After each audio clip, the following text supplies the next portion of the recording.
olaman do'stlar. Jaydaricha bolalar bu mashinani yaxshi tushunadi. Go'ngaga tayyor mashinamiz xudo xolasa sotiladi. Birinchi bo'lib aytib o'taman, diskalari, Spartanning yengildan, undan tashqari bakavoylari ham. Samigilamning yuragi, Periora motor, faqat ochib ko'rsatish shart emas hozir. Xohlagan 12 sizni xolasiz, Gentra xolasiz, Cobaltingizni olib kelib bitta bosib ko'rishingiz mumkin. Ma'qul kelsa olasiz do'stlar. Mashinamiz absolutni toza.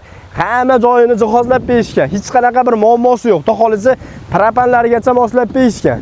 Xo'p, undan tashqari daverni ham beramiz. Kuzov qismlari hamma yo'q, butma-butun. Mashinamiz egalariga 6200 ga tushgan. Lekin teng yarim baravar narxiga pastlik berib yuboryapti. Salon qismlariga ozgina siz mehr berib olsangiz bo'ldi, chexollariga. Xudo xolasa ustani mashinasi bo'lgan, ko'pchilik tanisa ham kerak bu mashinani. Go'ngaga aytib o'tgandek tayyor, jaydaricha. Bo'lgan narxini oxirini 3,5 ming qilib beramiz deyapti. Mashinani aytib o'tgandek xohlagan mashinangizni olib kelib, belgilangan joyda bir qator bosib ko'rishingiz mumkin. Xudo xolasa mashina yorvorjon, yoqadi. Bu videoni do'stlar, jaydaricha bolalarga mashina go'ngaga qiziqgan bolalarga jo'natib bering. Xudo xolasa Qo'shtepada mashinamiz, bemalol pastki nomerga aloqa chiqib, ko'rib, minib olib ketishingiz mumkin.